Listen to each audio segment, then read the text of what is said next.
ನಮಸ್ಕಾರ ವೀಕ್ಷಕರೇ, ಸಮೃದ್ಧಿ ಬ್ಲಾಗ್ಸ್ಗೆ ನಿಮಗೆಲ್ಲರಿಗೂ ಸ್ವಾಗತ. ನಿಮ್ಗೆ ಹೇರ್ ಸ್ಪ್ರೇ ಮತ್ತು ಹೇರ್ ಮಾಸ್ಕ್ ಇವತ್ತು ನಾನು ಹೇಗೆ ಮಾಡೋದು ಅಂತ ನಿಮ್ಗೆ ತಿಳಿಸ್ಕೊಡ್ತೀನಿ. ಅದರಿಂದ ಉಪಯೋಗ ಏನೇನಂದ್ರೆ ನಿಮ್ಮ ಕೂದಲು ಉದುರೋದು ಕಡಿಮೆ ಆಗ್ತದೆ ಮತ್ತು ಡ್ಯಾಂಡ್ರಫ್ ಕಡಿಮೆ ಆಗ್ತದೆ. ಇದನ್ನು ಈ ಮಾಸ್ಕನ್ನು ವಾರದಲ್ಲಿ ಒಂದು ಸರಿ ಯೂಸ್ ಮಾಡಿದ್ರು ಸಾಕು. ನೀವು ಹಾಗೈತಿ ಒಂದು 3 ತಿಂಗಳು 4 ತಿಂಗಳು ಯೂಸ್ ಮಾಡ್ತಾ ನೋಡಿ, ನಿಮಗೆ ಕ್ರಮೇಣ ಇದು ಯಾವ ಥರ ಉಪಯೋಗ ಆಗ್ತದೆ ಅಂತ ನೀವೇ ನನಗೆ ಕಮೆಂಟ್ಸ್ ಮಾಡಿ ತಿಳಿಸ್ತೀರಾ. ಇವಾಗ ಅದನ್ನು ಮಾಡೋ ವಿಧಾನ ಮತ್ತು ಅದಕ್ಕೆ ಬೇಕಾಗಿರೋ ಪದಾರ್ಥನ ನಾನು ನಿಮ್ಗೆ ಹೇಳ್ತೀನಿ.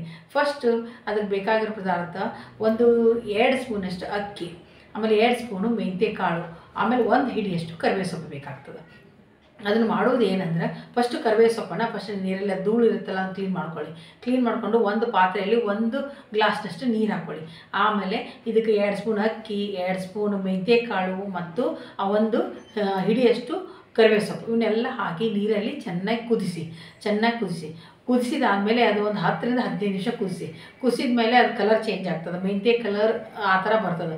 ಅದು ಬಂದಾದಮೇಲೆ ತಣ್ಣಗಾದ್ಮೇಲೆ ಅದನ್ನು ಫಿಲ್ಟರ್ ಮಾಡಿ ಇಟ್ಕೊಂಬಿಡಿ. ಒಂದು ಸ್ಪ್ರೇ ಬಾಟ್ಲಲ್ಲಿ ಅದನ್ನು ಫಿಲ್ಟರ್ ಮಾಡಿ ಇಟ್ಕೊಂಬಿಡಿ ಒಂದು ಕಡೆ. ಆಮೇಲೆ ಇದು ಫಿಲ್ಟರ್ ಮಾಡಿ ಇಟ್ಟಿರ್ತಿರಲ್ಲ, ಇದನ್ನು ಸಪ್ರೇಟ್ ನೀವು ಮಿಕ್ಸಿಯಲ್ಲಿ ಪೇಸ್ಟ್ ಮಾಡಿ ಇಟ್ಕೊಂಬಿಡಿ. ಪೇಸ್ಟ್ ಮಾಡಿ ಇಟ್ಕೊಂಡು ನೀವು ತಲೆಗೆಲ್ಲ ನೀಟಾಗಿ ಅಪ್ಲೈ ಮಾಡಿಕೊಂಡು 1 ಗಂಟೆವರೆಗೂ ನೀವು ಬಿಟ್ಟು ಆಮೇಲೆ ತಲೆ ತೊಳ್ಕೊಬೋದು. ಆಮೇಲೆ ಈ ಸ್ಪ್ರೇ ಮಾಡಿ ಇಟ್ಕೊಂಡ್ರಿ, ಇದು ಸ್ಪ್ರೇ ಬಾಟ್ಲಲ್ಲಿ ಇಟ್ಕೊಂಡಿರ್ತಲ್ಲ ಈ ವಾಟರ್ನ, ಇದನ್ನು ನೀವು ವಾರದಲ್ಲಿ ಒಂದು 2 ಸಲ 3 ಸಲ ತೊಳ್ಕೊತಾ ಇರ್ತಿರಲ್ಲ, ಅವಾಗೆಲ್ಲ ನೀವು ರೂಟ್ಗೆ ಎಲ್ಲ ಕೂದಲಕ್ಕೆ ಸ್ಪ್ರೇ ಮಾಡ್ಕೋಬೋದು, ಇದನ್ನು ಯೂಸ್ ಮಾಡ್ಕೋಬೋದು. ಒಂದು ವಾರಗಟ್ಟಲೆ ಆಗುವಷ್ಟು ನೀವು ಅದನ್ನು ಫ್ರಿಜ್ಜಲ್ಲಿ ಇಟ್ಕೋಬೋದು, ಅದೇನು ಹಾಳಾಗಂಗಿಲ್ಲ. ಆಮೇಲೆ ತಲೆ ತೊಳ್ಕೊಂಡು ಆದಮೇಲೆ ನಿಮಗೆ ಗೊತ್ತಾಗ್ತದೆ. ಇದನ್ನು ಇದೇ ಥರ ನೀವು ವಾರದಲ್ಲಿ ವೀಕ್ಲಿ 1 ಟೈಮ್ಸ್ ಯೂಸ್ ಮಾಡಿದ್ರೆ ಸಾಕು. ಒಂದು 3 ತಿಂಗಳು ಮಾಡಿ ನೋಡಿ, ನಿಮಗೆ ಇದ್ರದ್ದು ಉಪಯೋಗ ಏನಂತ ನಿಮಗೆ ಗೊತ್ತಾಗ್ತದೆ.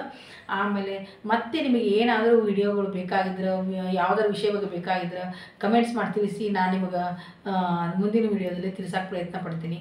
ಆಮೇಲೆ ಈ ಥರ ವಿಷಯಗಳು ನಿಮಗೆ ಉಪಯೋಗ ಆಗ್ತದೆ ಅಂತ ನಾನು ಅಂದ್ಕೊಂಡಿದ್ದೀನಿ. ಆಮೇಲೆ ಇವತ್ತಿಗೆ ಈ ವಿಷಯವನ್ನು ಮುಕ್ತಾಯ ಮಾಡೋಣ. ಮತ್ತೆ ಮುಂದಿನ ವಿಡಿಯೋದೊಂದಿಗೆ ನಿಮಗೆ ಸಿಗ್ತೀನಿ. ನಿಮಗೆಲ್ಲರಿಗೂ ಧನ್ಯವಾದಗಳು.